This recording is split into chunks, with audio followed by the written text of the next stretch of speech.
안녕하세요. 예.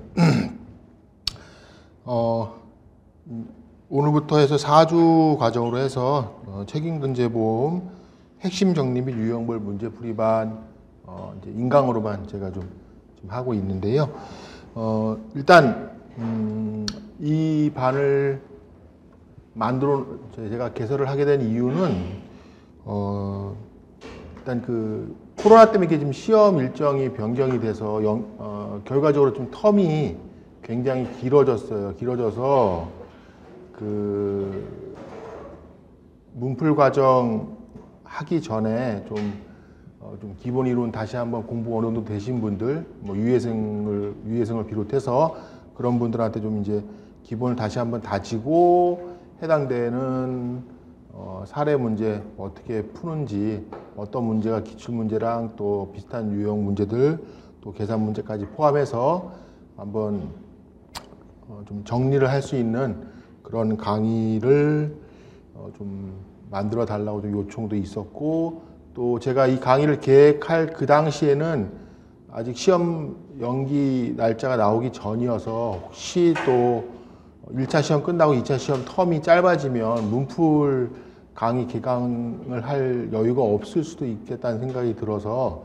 제가 겸사겸사 준비를 했던 강의고요. 근데 결과적으로 뭐 그 예전과처럼 텀은 똑같이 1차 시험 후에 3개월 후에 2차 시험 보니까 문풀도 예정대로 개강을 할 수 있을 것 같긴 합니다. 그러니까 그 과정하고는 그 과정하고 이제 조금 비슷한 과정이긴 한데, 그래서 제가 좀 준비를 했고, 하나 부탁드리고 싶은 말씀은 인강 이거 신청하신 분들 그 같이 올려드릴 건데, 그 제가 자동차 보험하고 책임근제 보험 8시간짜리 기본 다지기 강의라는 거 올려놓은 게 해놓은 게 있어요.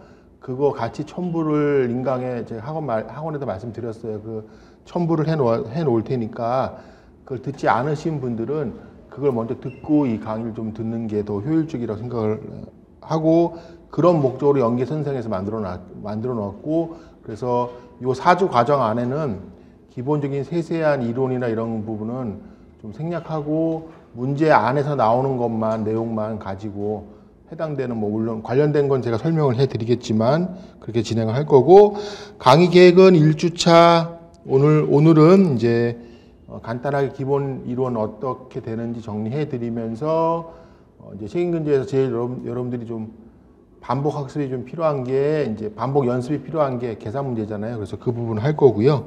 다음 주까지 계산 문제 일부 마무리하고 근제보험 계산 문제까지 포함해서 하고, 이제 기본 패턴별로 나오는 문제들 그동안의 기출 유형별로 해서 제가 제공해 드리는 문제 같이 한번 풀어보도록 할 거고, 아마 다음 주부터는 3주차랑 4주차 문제를 미리 한 주 미리 드릴 거예요. 드리면 꼭 먼저 좀 풀어보기를 제가 풀어보고 나서 이 강의 듣는 거로 그렇게 좀 꼭 부탁을 드리도록 할게요. 자, 그래서 이제 좀 보면은 그 사례 문제 풀이할 때 가장 중요한 건 뭐냐면 순서대로 하셔야 돼요. 순서대로만 하시고 문제에 있는 조건대로 맞춰서 풀어보시고 그것만 준수하시면 됩니다. 그리고 가장 이제 마지막으로 또 중요한 건 문제에서 물어보는 대로 답을 해주시면 돼요. 예를 들어서 보험사별 지급보험금을 구하라고 했으면 보험사별 지급보험금을 구하면 되는 거고, 피해자별로 지급해야 될 금액을 구하라 그랬으면 피해자별로 구하면 되는 거고, 반드시 그건 지키셔야 돼요. 반드시. 그걸 안 지키게 되면 어떤 문제가 생기냐면, 저는 제가 모의고사반 해서 뭐 끼케야 100명 채점 해보는데, 실제 채점위원 분들은 2,000명, 3,000명 채점을 하신단 말이죠. 2,000명, 3,000명 채점하는데 분명히 그 출제위원들이 만들어 놓은 모범 답안에는 자신들이 물어본 대로 답을 해놨을 거예요. 그런데 갑보험사 보험금이 얼마냐고 물어봤는데 피해자 2명이라고 피해자별로 금액이 얼마라고 써놓으면 처음부터 다시 한번 봐야 되거든, 답안지를. 그러면 얼마나 짜증나겠습니까? 좋은 점수를 줄 수가 없어요. 일단 좋은 점수를 줄 수가 없고, 그 다음에 두 번째로, 그래서 세세하게 하나씩 보기 시작하면 다 틀린 것만 보여. 점수 까여야 되는 부분만 보인다고요. 사람 마음이 그래요. 그런데 처음에 목차 내용 쫙 봐서 목차 보고, 묻고자 하는 내용이 목차에 들어가 있네, 다. 답은, 마지막 답 맞았네? 갑보험사 지급 본거 얼마? 맞았네? 그러면 점수 주고 넘어가는 거예요. 3,000명, 2,000명 채점 일일이 볼 수 있을 것 같아요? 절대 그렇게 못해요. 절대 그렇게 못합니다. 10일에서 15일 안에 채점하셔야 돼요. 그렇게 절대 못하거든요. 그런 게 가장 물론 이 책임근제보험은 조금 덜한데 가장 두드러진 과목은 산보험, 그 다음에 자동차보험. 무조건. 예. 책임근제보험도 물론 마찬가지고요. 자, 그래서 제가 맨날 그 기본 다직에서도 맨날 드리고 또 기본 강의에서도 맨날 드리고 제가 맨날 하는 얘기인데 무슨 얘기냐면 책임근제보험이랑 자동차보험은 같은 과목이다. 같은 보험이다라고 제가 맨날 말씀드리거든요. 뭐죠? 피보험자가 부담하는 법률상 손해배상 책임을 어디서? 피보험자가 내 돈으로 내야 되는데 내 돈이 아니고 누가? 보험사가 뭘로? 보험금으로 지급해 주는 게 배상책임보험. 그 배상책임보험의 종류에 일반 배상책임보험도 있고 근제보험도 있는 것이고 자동차보험도 있는 것이고. 물론 이제 자동차 보험에서는 대인 1, 대인 2 대물만 해당되겠죠. 그렇게 되는 것이고. 그래서 항상 이 두 과목에 제가 항상 이렇게 말씀드려요. 3단계라고 그러는데 3단계. 판단의 3단계라고 하는데 제일 첫 번째는 법률상 배상 책임.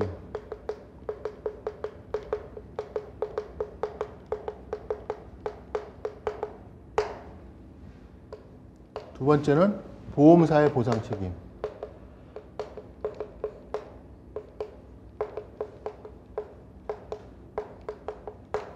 세 번째는 지급보험금. 이렇게 세 단계로 나누는 거고요. 자, 법률상 배상 책임을 지는 사람이 여러 명 있을 수 있어요. 그죠? A라는 사람도 법률상 배상 책임이 있고 B라는 사람도 법률상 배상 책임이 있어요. 그랬더니 봤더니 둘 다 보험에 가입 안 돼 있는 사람들이야. 현장에 있던 사람 중에 C라는 사람이 있긴 한데 이 C라는 사람이 보험에 가입돼 있지 C는 배상 책임이 없대요. 그런데 이제 모르고 C가 현장에 있어서 나도 내가 혹시 잘못했나 싶어서 내 보험사의 배상 책임 보험사에 접수를 했어요. 자동차 보험사에 접수를 했어요. 예를 들어서 이렇게 사고가 났는데 좀 제가 해줘야 된다고 누가 그래서 제가 접수를 하여라고 접수를 했어요. 담당이 봤어요. 어떻게 되겠어요, 담당? 기분 좋지. 우리 피보험자가 아닌거든. 보험사 배상 책임이 있는 건 맞아요. 근데 우리 피보험자가 아니니까 여기 이 단계에서 책임지는 사람은 있는 건 맞는데 이제 여기서 끝났어요. 그죠? 그 다음에 이번 두 번째로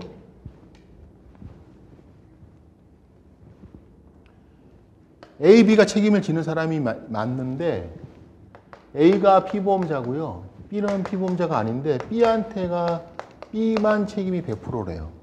이러면 이것도 마찬가지죠. 아까 C하고 같은 경우죠. C가 같은 경우. 이런 경우가 아니면 이런 경우 외에 피보험자한테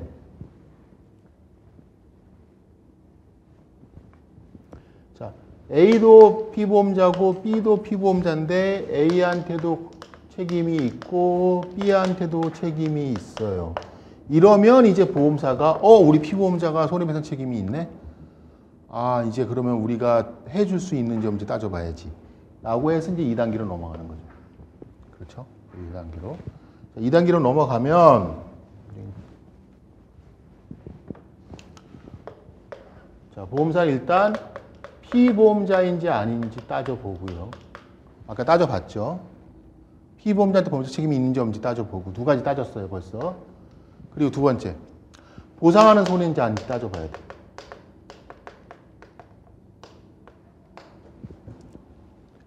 이건 무슨 얘기냐? 자, 생각을 해볼게요. 지금 책임근제 시간이니까 보험은 도구업자 특별약관을 들어있는데 사고는 내 시설에서 사고가 났어요. 영업시설에서. 식당에서 사고, 예를 들면 건설회사, 건물에서 사고가 났어요. 본사 안에서. 네. 관리 잘못해가지고 뭐 거기 방문했던 내방객이 다쳤다는 거죠. 그러면 영업배상 책임보험 시설 소유 특별약관에서 보상을 해주느냐? 보상 안 해주죠. 도구업자 특별약관에서 보상해 주느냐? 보상 안 해주죠. 보상 안 해줍니다. 왜? 보상하는 손해가 아니니까. 네. 작업의 완성을 하는 과정에서 발생한 손해배상 책임과 그 작업의 완성과 관련된 시설의 소유 사용 관리하던 중 사고에 대해서 지는 손해배상 책임을 부담하는 게 도구업자 특별약관이니까 시설 소유 특별약관에서 보상하는 손해랑 다르단 말이죠. 그러니까 보상해주지 않아요. 근데 이번에 이제 그럼 다시 예를 들어서 이번에 시설 소유 특별약관을 들어있는데 내 공장에서 사고가 났어요. 그러면 이제 해당되는 거죠. 보상하는 손해에 해당돼. 네? 그렇죠? 이런 경우 이렇게 되느냐 안 되느냐 보상하는 손해. 안 되면 여기서 끝나는 거예요. 면책약관까지 갈 필요가 없어요. 여기서 끝나는 거예요.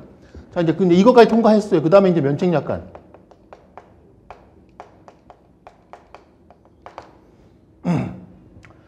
자, 가족 일상생활 배상 책임보험을 들어있는데 피보험자의 고등학생 아들이 자전거를 타다가 지나가던 행인을 다치게 했어요. 김현 피보험자의 고등학생 아들도 가족 일상생활 배상 책임보험의 피보험자에 해당해요. 그리고 법인사 배상 책임이 있죠. 그죠? 과실로 사람을 다치게 했으니까 불법행위 책임이 있는 거겠죠. 자, 보상하는 손해에 해당하느냐? 자, 가족 일상생활 배상 책임보험, 일상생활 배상 책임보험에서 보상하는 손해는 뭐냐면 일상생활 중 발생한 법인상 손해배상 책임하고 또 뭐죠? 보험증권에 기재된 주거지의 소유 사용 관리하던 중 발생한 손해배상 책임을 보상하는 보험이에요. 그러니까 해당한단 말이죠. 해당해. 오케이. 자, 면책약관. 고등학생 아들이 사람을 치긴 했는데 봤더니 이 고등학생 아들의 동생, 우리 둘째 아들이야. 보상을 해주려고 봤더니 이제 면책약관에 가족 일상생활 배상 책임보험 면책약관에 뭐가 있냐면 주거를 같이 하는 친족에 대한 손해는 보상해주지 않아요. 거기에 해당되네. 그래서 안 돼. 여기까지. 이것까지 통과해야 돼요. 그래서 통과를 이제 지나가던 사람을 다치게 했는데 이번에는 동생이 아니고 진짜 이웃집 아저씨였다, 아주머니였다. 그러면 이제 됐죠. 그리고 과실로 고의 사고 낸 것도 아니다. 뭐 그 외 면책약관 해당하지 않는다. 오케이, 됐죠. 여기에. 그러면 이제 보상 책임이 끝났고 이제 지급보험금을 산정을 해줘야 돼요. 가입 한도가 1억인데 손해가 2억이 났어요. 그럼 지급보험금은 얼마예요? 2억을 다 주고 싶어도 1억뿐이 못 주는 거죠. 자전거로 사고를 해서 대물 사고가 났는데, 대인 사고가 났는데 대물에 대해서만 사고부담금 10만 원이 설정이 돼 있어요.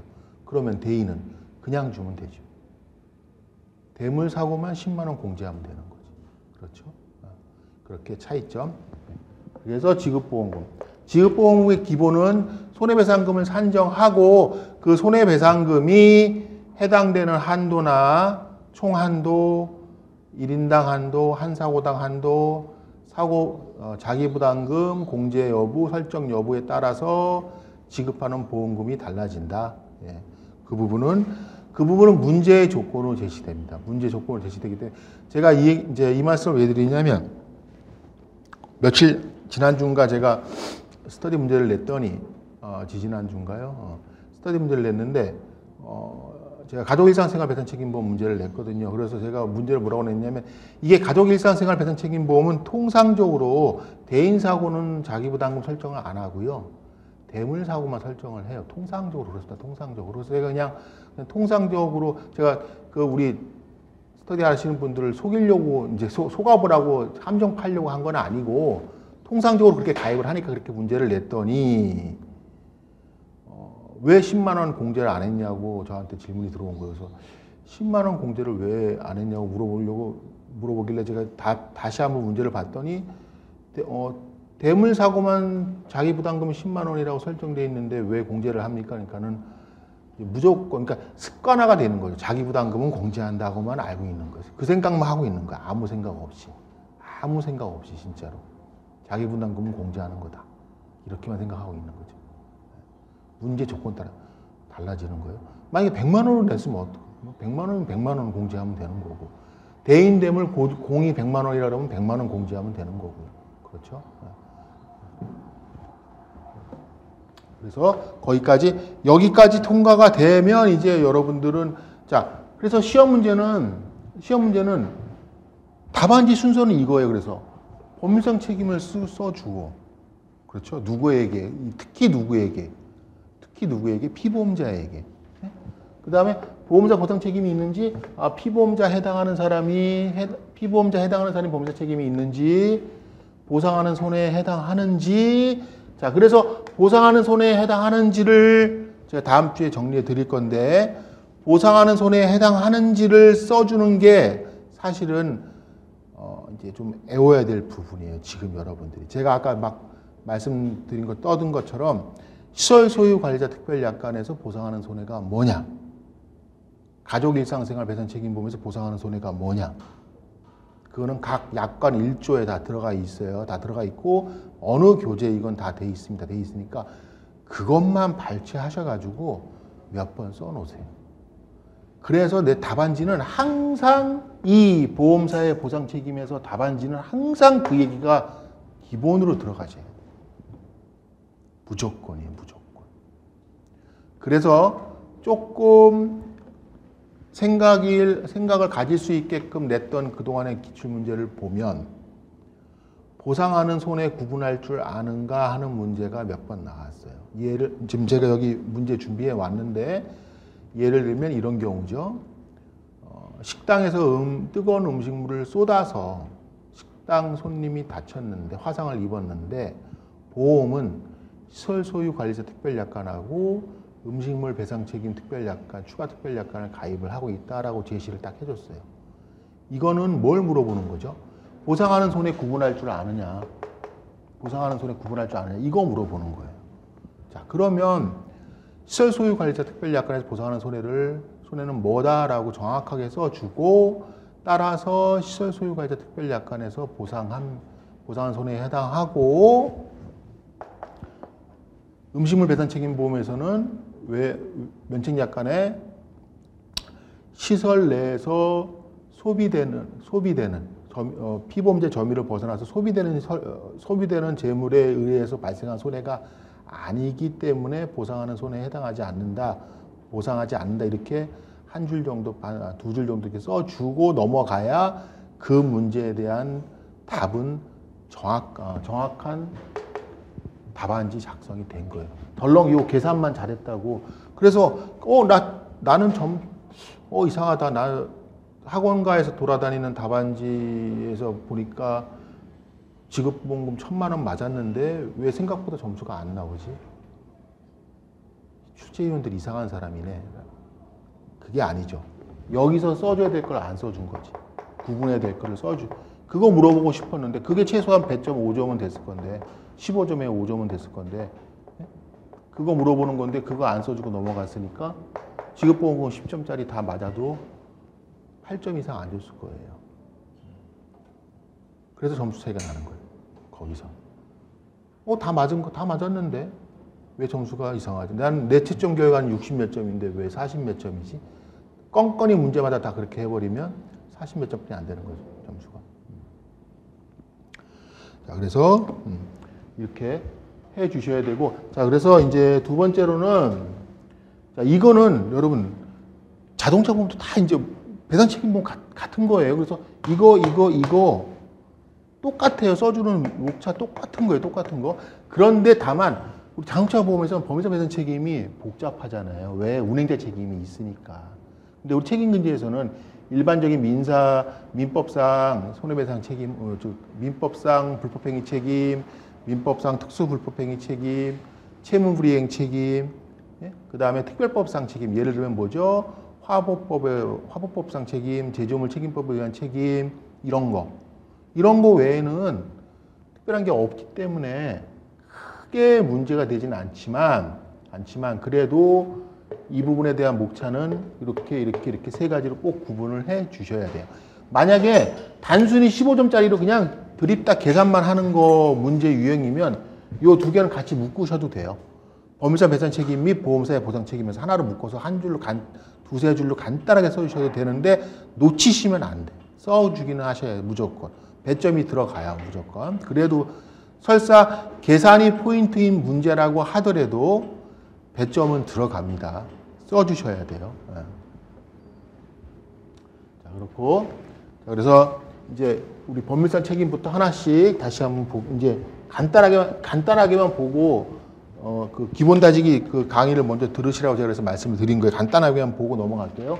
자, 법률상 책임은 지금 아까 제가 지금 말씀드린 것처럼 종류가 두 가지가 있어요. 채무불이행 책임하고 불법행위 책임 두 가지가 있는데 채무불이행 책임은 뭐죠? 그냥 계약 당사자 간의 책임이에요.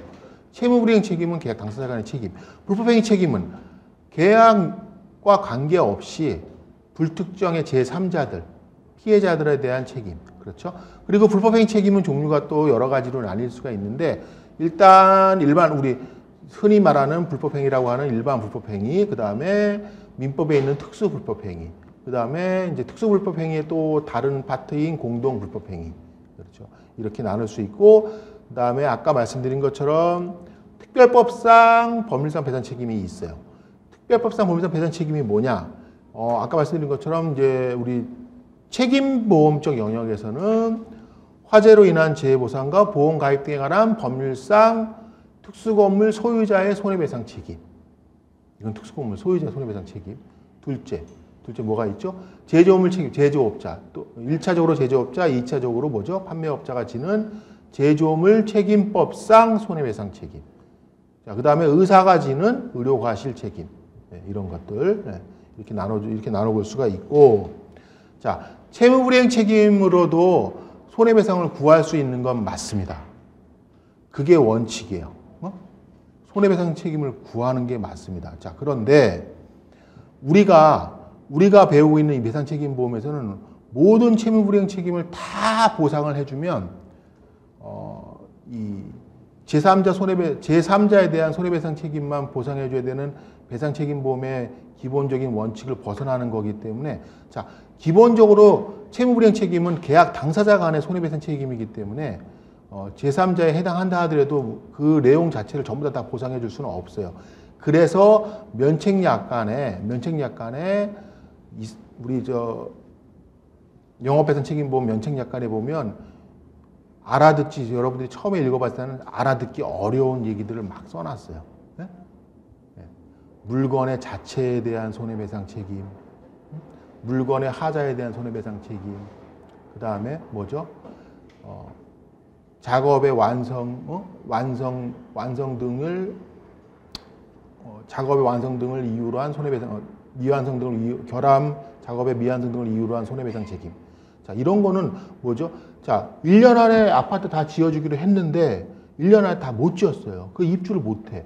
이거 계약 채무불이행이에요. 계약 이행 못 한 거예요. 그런데 그거를 시설 소유가이자 우리 영업배상 책임보험에서 보상을 해주면은 끝도 한도 없어요. 이거는 뭐예요? 어느 영역이에요? 이거는 보증보험. 그래서 그렇게 건설회사들이 아파트 공사를 할 때 언제까지 작업을 아파트를 완공해서 입주하게 하겠습니다라고 계약을 하잖아요. 그러면 따로 보험을 들어요. 그게 보증보험이에요. 이건 책임보험이야. 책임보험 중에 한 종류긴 하죠. 보증보험. 우리 계약법 시간에 배우셨죠? 보증보험 따로 있잖아요.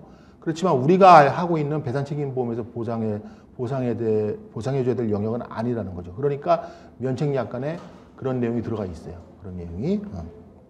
자, 그래서 채무불이행 책임이라는 거는 순수하게 계약 내용 자체에 대한 채무불이행 책임은 원칙으로 보상하지 않는데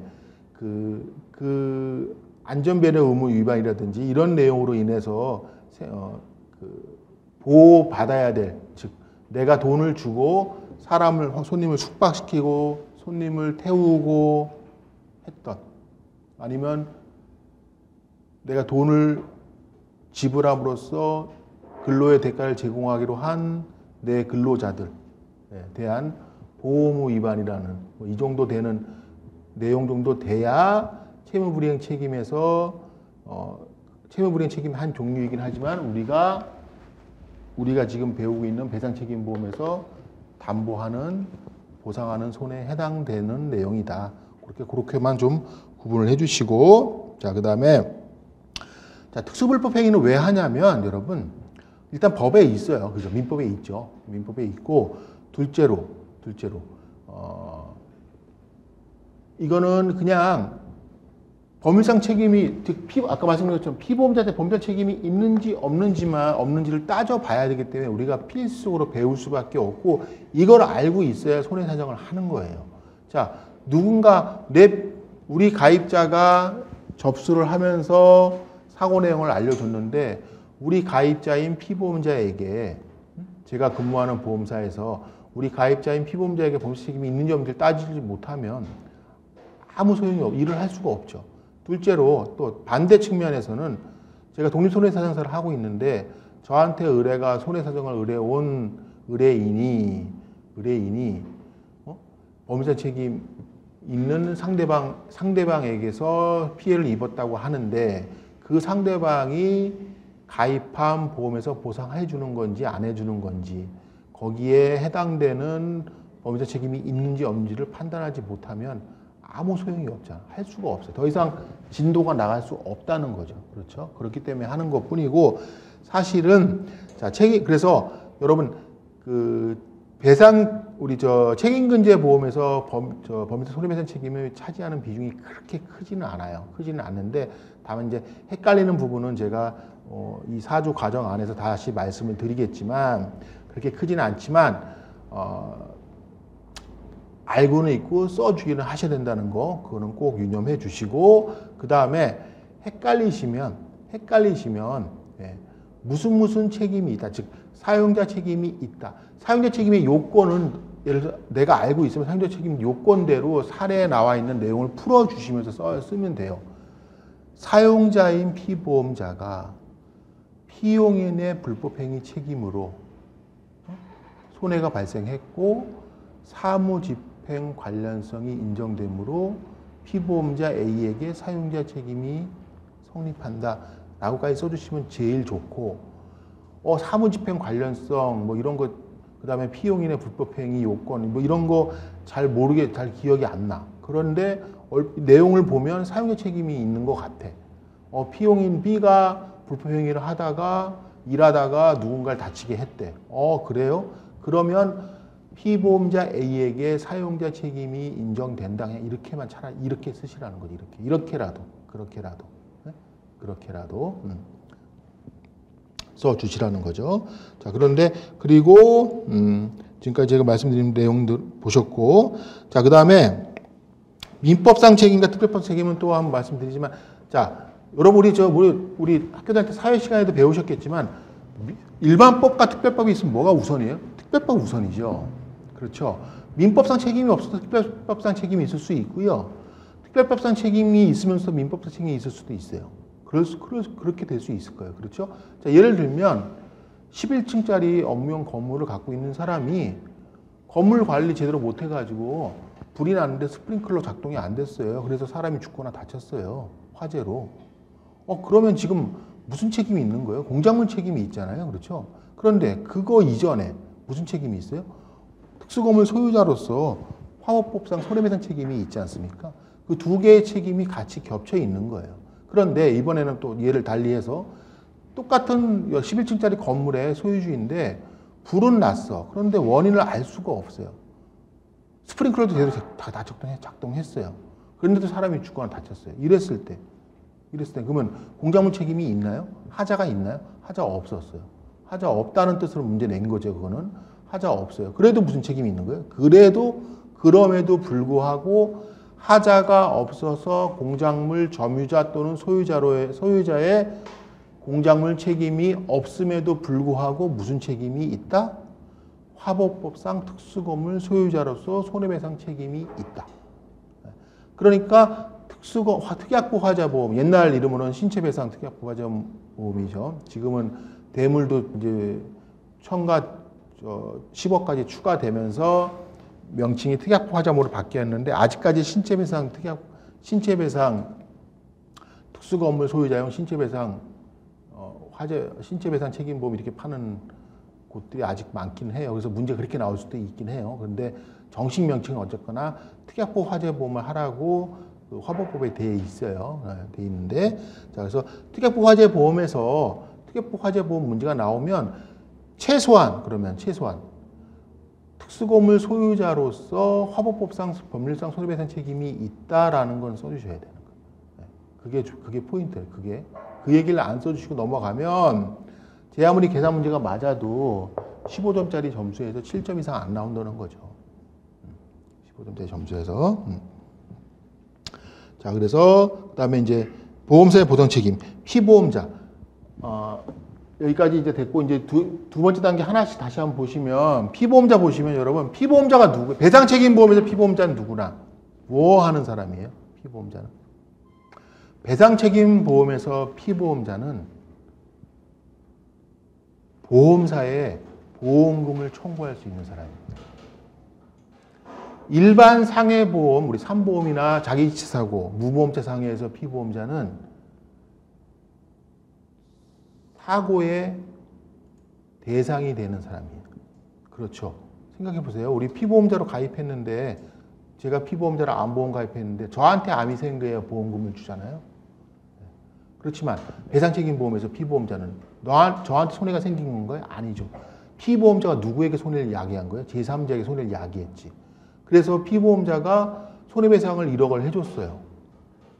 의사가 수술을 잘못해가지고 환자가 이거 당신의 의료과실이야 라고 해서 1억을 물어줬어요. 그리고 의사가 가만히 보니까 나 의사배상책임보험 들어있었는데, 그리고 그 보험사에 전화를 해서 1억 지급한 영수증과 합의서를 보내주면서 보험금 1억 주세요라고 청구하는 거죠.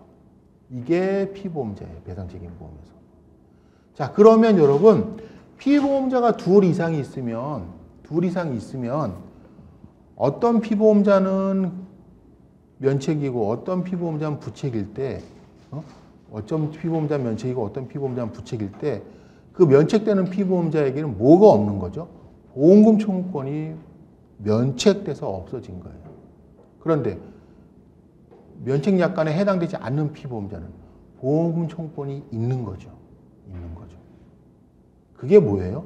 그게 피보험자 개별 적용이라는 거예요. 우리 자동차보험에서 많이 나오죠. 피보험자 개별 적용이라는 건 우리 책임금지에서도 있는 겁니다. 여러분, 자, 예를 들어볼까요? 아까 우리 자전거 타던 고등학생, 우리 이 자전거 타던 고등학생 이 친구가 사이가 안 좋은 친구가 있어요. 자전거 타고 가다가 마침 걔를 만났는데 뒤에 걸어가는 걸 보니까 딱 그 친구야. 너 잘 걸렸다 하고 일부러 쳤어요. 이랬을 때. 그러면 가족일상생활 배상책임보험의 피보험자는 기명 피보험자는 아버지고요.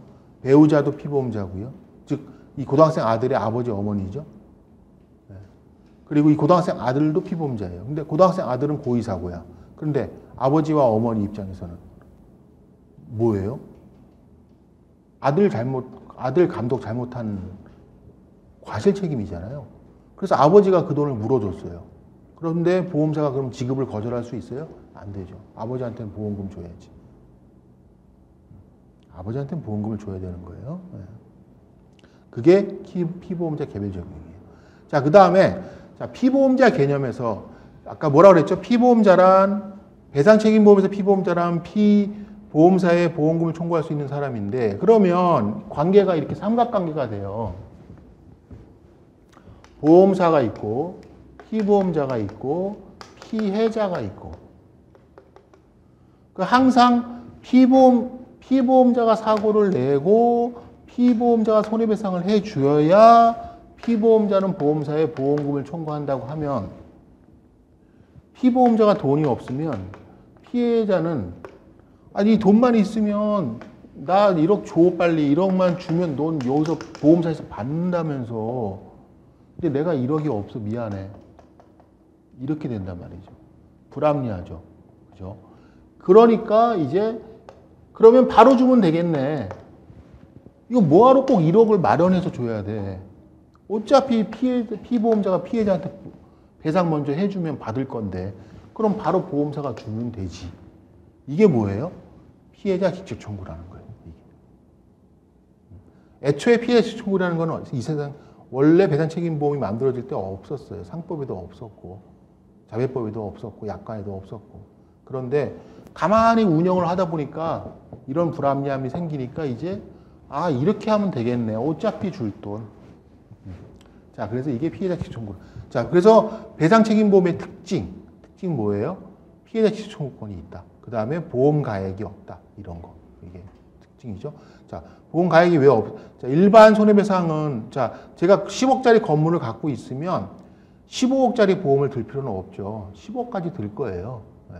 그런데 배상책임보험에서는 내가 앞으로 사고를 얼마짜리 사고를 낼지 안 낼지도 모르고 사고를 냈다 하더라도 손해 어떤 사람을 다치거나 죽거나 다치거나 하거나 남의 물건을 파괴했다 하더라도 그 손해가 얼마인지 알 수가 없어요. 그래서 보험 가액이 없다 그러잖아요. 그럼 뭐만 있어요? 가입 금액, 보험 금액만 있다는 거죠. 그렇게 그게 특징. 또 하나 특징, 피해자 직접 청구권이라는 거 특징. 특징. 자, 그래서 피보험자는 여러분 다시 한번 명심. 일단 피보험자의 정의는 자 그래서 장처보험에서 그런 문제 나왔단 말이에요. 어떤 문제가 나왔냐면 대인배상 1과 대인배상 2에서 보험금을 청구할 수 있는 자에 대해서 비교 약술하시오. 이거 그럼 뭐예요? 이 문제를 바꾸면 대인배상 1 피보험자와 대인배상 2 피보험자를 비교해서 쓰시오라는 문제잖아요. 그 당시 얼마나 사람들이 헤맨지 아세요? 이게 뭘까? 그게 뭔지를 몰라요. 아, 그럼 도대체 책임근제나 장처보험 왜 배웠냐고요? 그게 뭔지를 모르는데. 가장 핵심적인 건데. 그렇게 문제를 그렇게 내시는 분들이 정말 문제 잘 낸 거예요, 그거. 그래서 20점 냈어요. 20점. 문제는 여러분, 항상 여러분 문제 뭐냐면 90분 동안 보통 6문제에서 7문제 풀어야 되거든요. 심할 때는 재작년 문제는 9문제 나왔죠. 책임근제에서. 이제 다시는 뭐 그렇게 나오진 않을 거예요. 그렇게 나오진 않을 거지만 6문제에서 7문제 풀어야 되는데 여러분 그 문제에서 쓰지도 못하고 20점짜리 문제라고 끙끙대고 10분 지나 먹으면 다른 문제도 영향이 다 미친단 말이에요. 그러면 떨어지는 거예요. 그러면 방법은 두 가지 중에 하나죠. 빨리 그냥 포기하고 넘어가던가 아니면 이해 위주로 평소에 공부를 하시던가. 둘 중에 하나. 어떤 게 더 안전해요? 뒷방법이 더 안전한 거죠. 자, 그렇고 그 다음에 두 번째로 배상책임보험에서 피보험자는 특징이 또 하나 더 있어요. 그게 뭐냐? 피보험자는 비용 청구를 할 수 있어요. 자, 그래서 똑같은 비용이라는 명칭이 들어가 있지만 피보험자가 지출한 비용은 비용이에요.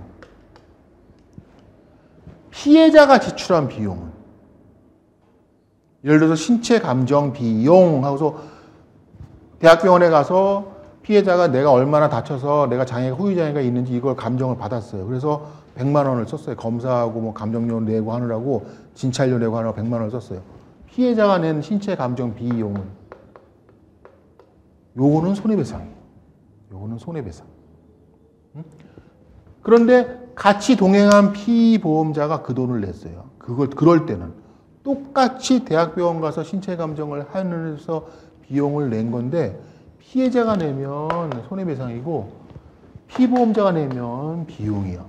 왜 비용으로? 그럼 이게 비용이냐 손해배상이냐가 왜 중요하죠? 우리가 뭐가 있어 그렇죠? 비용은 원칙적으로 어디에 포함되죠? 보험 금액 안에 한도 안에 포함되고 그런데 손번역, 손해방지비용, 권리보존비용, 협력비용, 협조비용은 뭐죠? 한도와 무관하게 지급하기 때문에 비용인지 아닌지 구분해 줘야 돼요. 얼뜻 보기엔 비용이지만 손해배상금이라면 한도 안에서 무조건 끝나는 거죠. 그렇죠? 그런데 피보험자가 보험사에 연락해서 물어봤더니 감정을 하겠대요? 그럼 가서 감정 대응을 해주시고 감정 비용은 우리 피보험자님이 내주세요.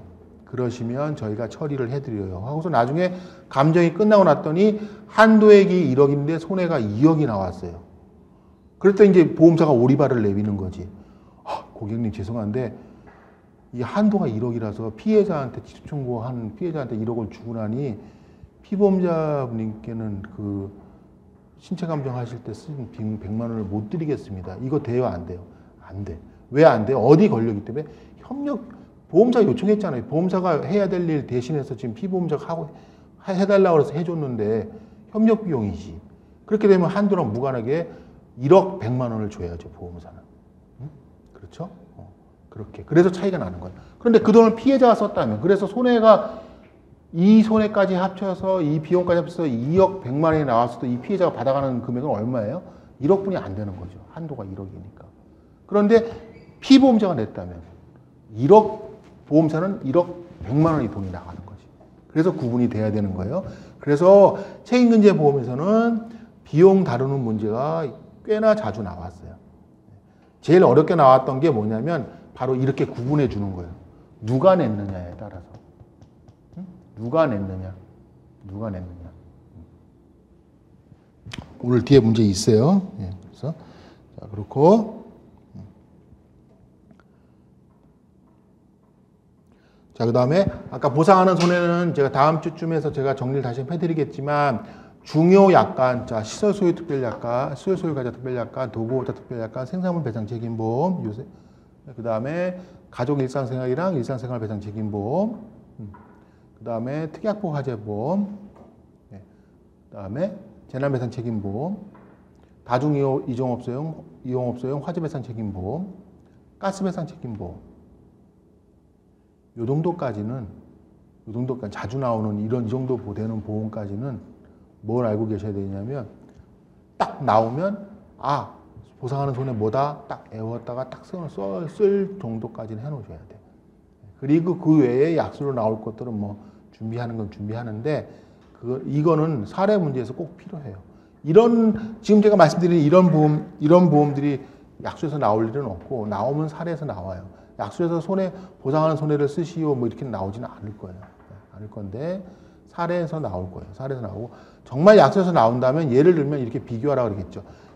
가장 극명하게 대비되는 게 시설 소유 특별약관하고 도구업자 특별약관이니까 그 두 특별약관을 비교하시오. 아니면 그 둘의 보상하는 손해를 비교하시오. 이런 식으로. 그렇게는 나올 수 있어요. 근데 보상하는 손해를 여러분들이 정리해서 암기하고 계시다면 그리고 도구업자 특별약관이 어떻게 작동이 되고 시설 소유가자 특별약관이 어떨 때 작동이 되는지 알고 계시면은 그 정도 내용은 답안지를 대략적이라도 구성을 할 수 있어요. 그리고 나중에 이제 모의고사반이나 아니면 제가 지금 계획으로는 문제풀이반 할 때 책임근제 약술이 크게 나올 게 많이 없거든요. 나올 건 다 빼고 최근 몇 년간 나온 건 다 빼버리고 최근 몇 년간 안 나온 것만 정리를 해드리면 되니까 보통 많아야 20-30개예요. 20-30개. 그 정도 되는 거에서 제가 정리를 나중에 또 해드릴 거예요. 자, 그렇고 그 다음에 그래서 피보험자는 아까 말씀드린 것처럼 보험금을 청구할 수 있는 사람, 두 번째 비용 청구권이 있는 사람, 피보험자가 지급한 건 비용이라는 거, 이 명칭 여하를 불문하고 비용이라는 거, 피해자가 지급한 건 명칭 여하를 불문하고 손해배상금이라는 거, 보상하는 손해 뭔지. 자, 면책약관은 되게 중요해요. 중요한데 전부 다 알 필요는 없고 각각의 보험 상품마다 특이한 면책약관은 알고 계셔야 돼요. 이거는 이것도 또 다음 주에 잠깐 제가 전부 다는 아니지만 정리를 해드리겠지만, 자, 예를 들면 어떤 게 있냐면요. 고의사고를 따져보면 일단 원칙적으로 고의사고는 보험에서 보상을 안 해주겠죠. 왜? 우연성이 없으니까. 그러니까 고의사고는 다 면책이야. 그래서 계약자 또는 피보험자의 고의는 공통이 면책인데 아닌 게 있어요. 그것만 알고 계시면 돼. 그렇죠? 그럼 나머지는 면책이니까. 아닌 게 뭐예요? 일단 특약보 화재보험. 피보험자 또는 계약자 고의는 면책이 아니에요. 그 다음에 재난배상 책임보험도 재난배상 책임보험 같은 경우에는 피보험자 또는 계약자의 고의는 면책인데 피보험자 또는 계약자한테 법률 책임이 없어도, 즉 상대방이 고의로 방화를 했어도 보상을 해줘요. 그러니까 이렇게 좀 특이한 경우들.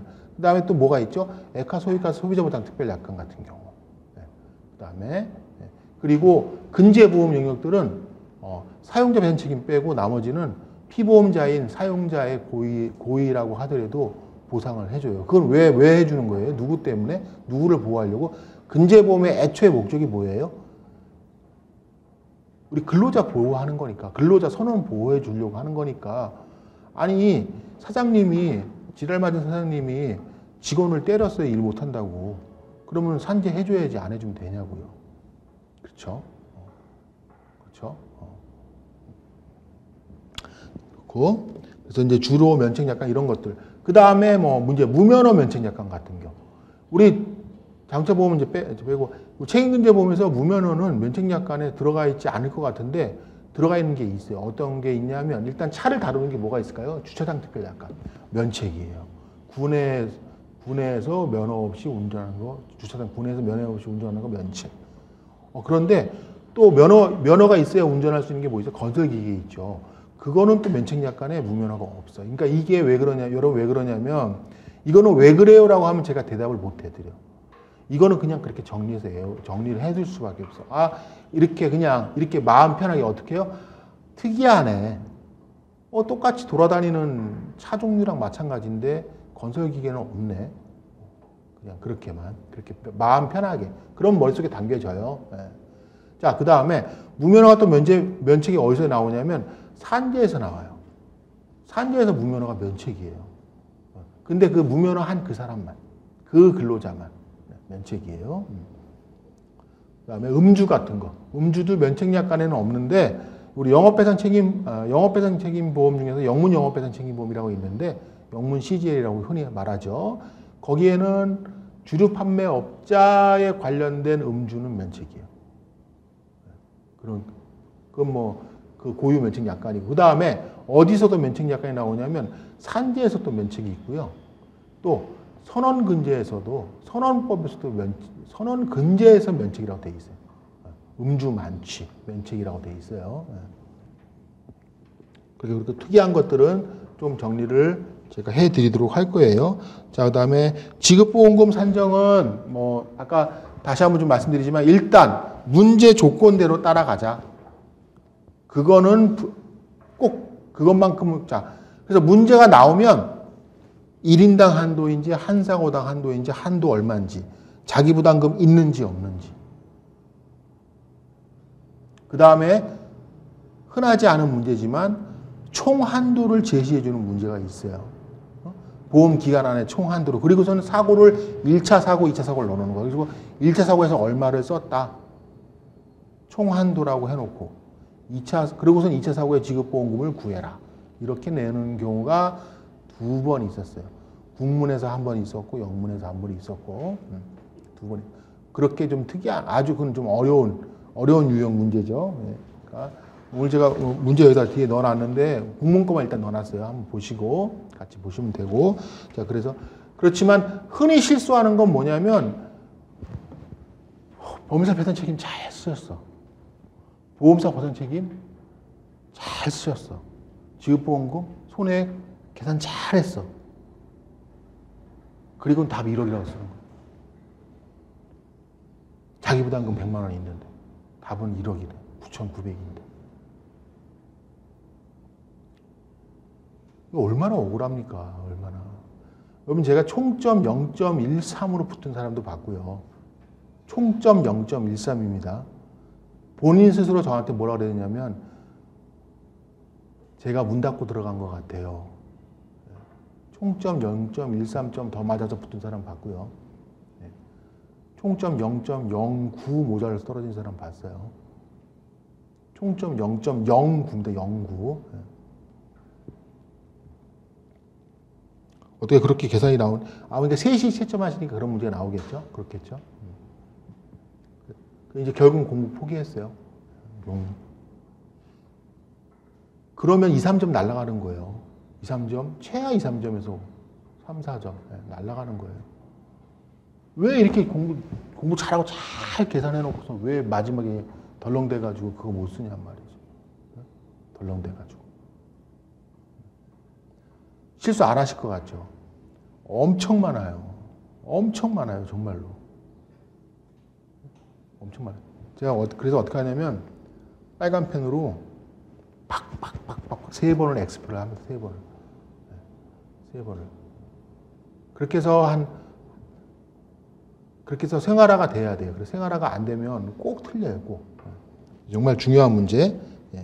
그 다음에 이제 오늘도 하겠지만 지급보험금 산정에서 한도랑 뭐 자기부담금이 있고, 그 다음에 비용 얘기했고, 그 다음에 이제 그 의무보험 급수라는 게 좀 있어요. 이건 제가 다시 한번 오늘 시간 되면 오늘 뒤에 제가 문제로 만들어 왔는데 할 수 있고 안 할 수도 있는데 한번 나왔던 건 뭐죠? 우리 재난배상 책임보험에서 자폐법 시행령 제3조를 준용하니까 치료 중 사망인 경우에는 1억 한도가 1억 8천이다라고 바뀌는 문제 나왔다고 했죠. 그렇죠? 그래서 그렇게 좀 특수하게 한도가 다시 설정되는 경우들. 그 다음에 우리 근제보험, 산재보험, 근제보험에서 이런 게 있어요. 뭐죠? 우리 이런 거, 우리 장애 등급의 조정 및 준용, 가중. 들어보셨죠? 뭐죠? 58, 13이면 상급 2급, 1급. 그렇죠. 이거랑 비슷한 게 우리 의무보험에도 다 있어요. 의무보험 1급부터 14급까지 운영하는 모든 보험은 다 이렇게 합니다. 자동차보험은 똑같습니다. 자동차보험도 1급부터 14급까지 있죠. 1급부터 14급까지 급수 있는 보험들은 다 대한민국 내에 있는 급수 있는 보험들은 이거 적용해요. 뭐냐?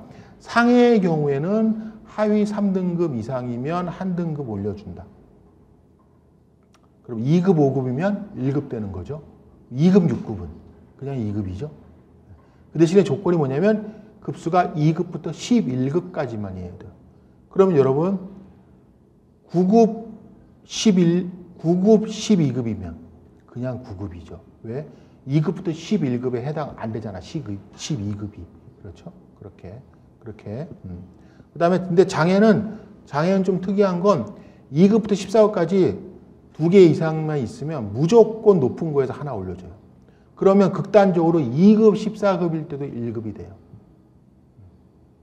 장애 급수가. 그래서 제가 그런 경우가 하나 있었어요. 뭐냐면 흉추 압박골절로 2마디 고동술을 해서 신체 감정을 하러 갔는데 19살 젊은 친구였어요.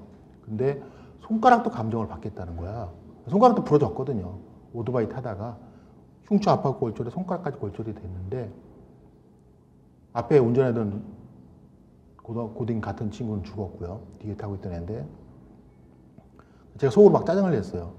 야, 그 손가락 그 장애 있을지 없을지도 모르고 있어봤자 잘해야 2%에서 그거 뭘 속으로 막 제가 투덜투덜대고 빨리 사무실 들어가야 되는데 뭘 또 한다고 그래갖고서 투덜투덜대고서 그냥 그래도 표시 못하고 넘어갔는데 정말 장애가 나왔어. 근데 한시로 2년인가 나왔어요. 그럼 14급이거든요. 한시로 나오면. 그리고 이 친구 흉추 압박골절 연구장애가 나왔으니까 급수가 한 9급, 8급, 10급 정도 됐을 거예요.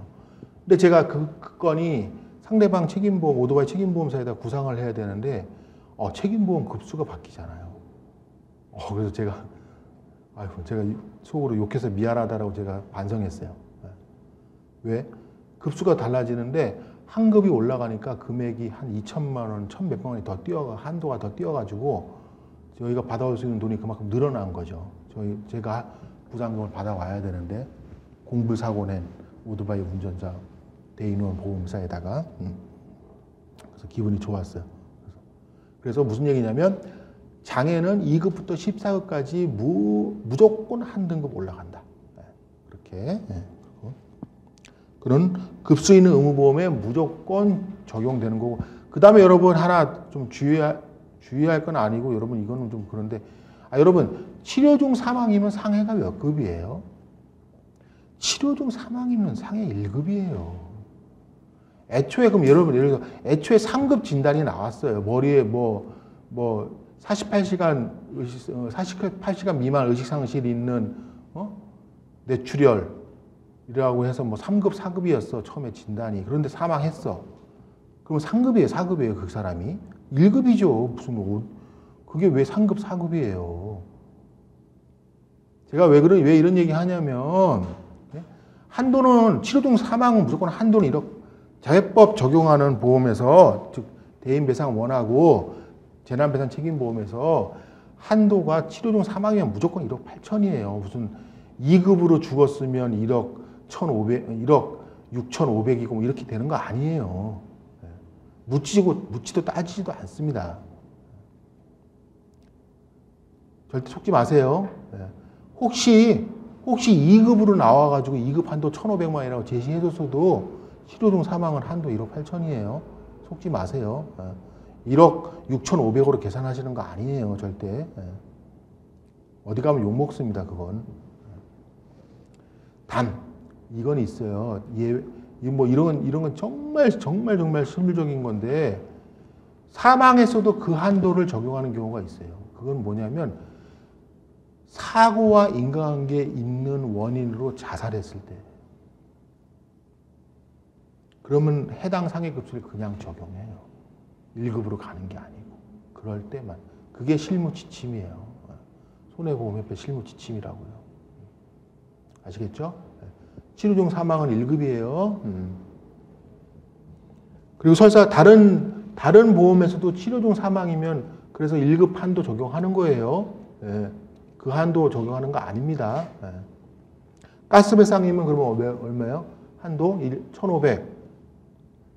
특약부가제 보험이면 3,000. 그렇게 바뀌는 거예요.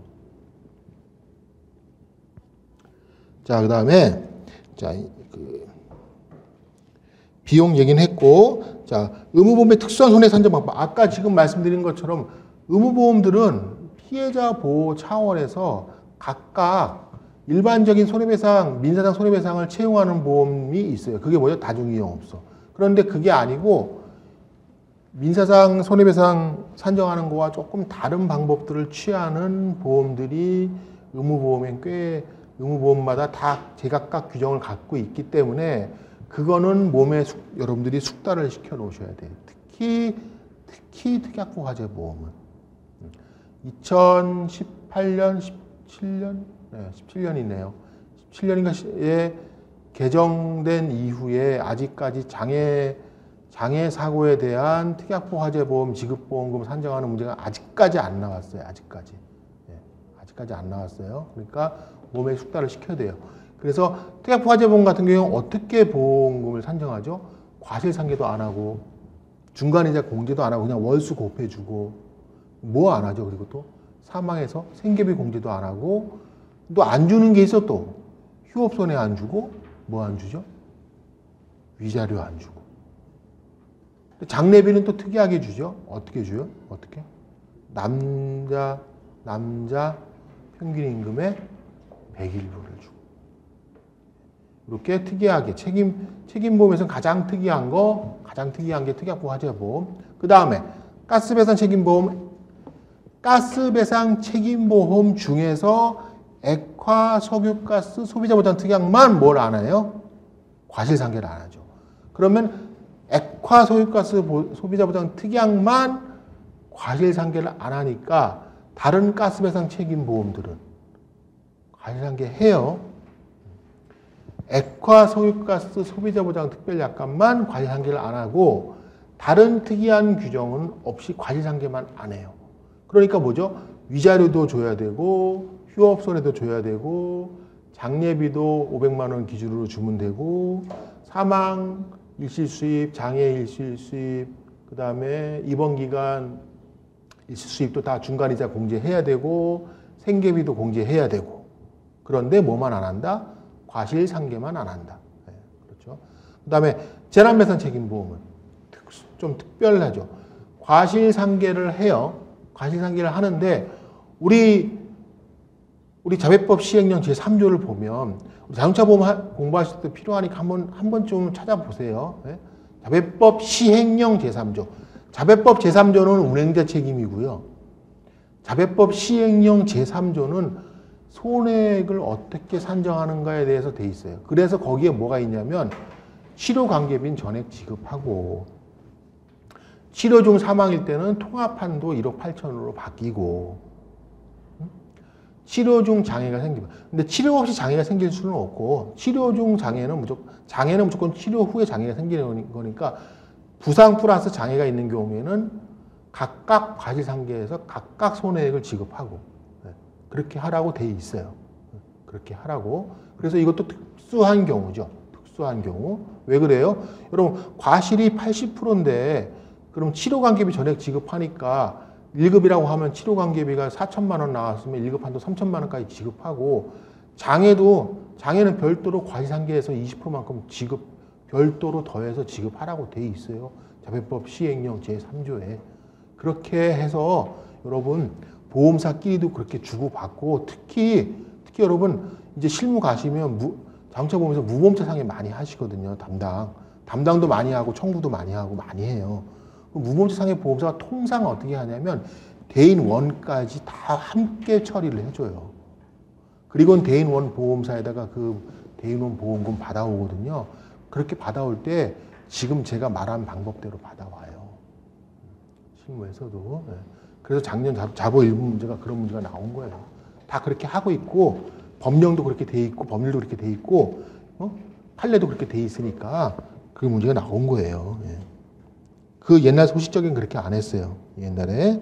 자, 그래서 거기까지가 지금 제가 드리고 싶었던 기본적인 틀에 대한 문제를 풀 때 기본적인 틀로 알고 계셔야 될 내용들 제가 좀 1시간에 걸쳐 말씀을 드렸고, 제가 잠깐 브레이킹 타임 갖고, 이제 그 다음부터는 이제 오늘 제가, 기출문제 중심으로 몇 가지 갖고 왔어요. 이거는 제가 오늘 이 문제가 중요한 문제이기도 하지만 제가 갖고 온 이유는 왜 갖고 왔냐면, 키워드를 물어보는 게 뭔지, 이 출제자가 의도가 뭐냐라는 거를 줄을 쳐가면서 딱딱딱딱 하시면서 이 내용 써야 되고 이 내용 써야 되고 이 내용 쓰고 이렇게 계산해야 되는구나, 이거 물어보는 거구나, 결론은 이거고 여기서 이거 주의해야 되는구나 하는 거를 여러분들에게 제가 이제 하나씩 문제 보면서 이제 설명드리면서 보여드리고 싶어서 갖고 왔어요. 그러니까 여러분 나중에 이제 모의고사반 들어가실 때는 있잖아요.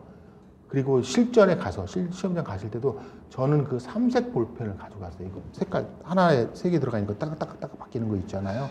그거 왜 가져갔냐면 빨간색도 이제 제가 미리 정해 놓는 거죠. 빨간색으로 키워드 써야 될 거 줄을 긋고 주의해야 될 거랑 중요한 부분 줄을 그어 놓고 그 밑에 파란색으로 그 밑에다가 그 줄근 밑에다가 써야 될 내용을 넣어 놓고 이 내용을 써야 되는 거라고 써놓고 마지막으로 문제 밑에다가 간단하게 목차 요 순서대로 넣어서 아까 그 써야 될 내용을 여기 집어넣어 놓는 거죠. 그러려고 그래서 그 볼펜을 저는 그렇게 해서 썼거든요. 그러니까 여러분들도 그런 방법도 좀 괜찮은 방법이에요. 아니면은 뭐 이제 뭐가 편하시든 간에 그게 편하면 그렇게 하시고 아니면 우리 형광펜으로 하셔도 되고, 그렇죠. 형광펜으로 긋고 쓰는 거는 펜으로 쓰시고. 그 초안지 나와요. 답안, 여러분 실전에 가시면 초안지, 답안지 크기만하게 한 장인가 2장을 주는데요. 거기에 쓸 시간 없습니다. 거기에 쓸 시간 절대 없어요. 거기다 쓰시고 옮긴다는 생각 하시면은 시간 모자라요. 시간 모자릅니다. 그거는 그냥 계산할 때 쓰세요.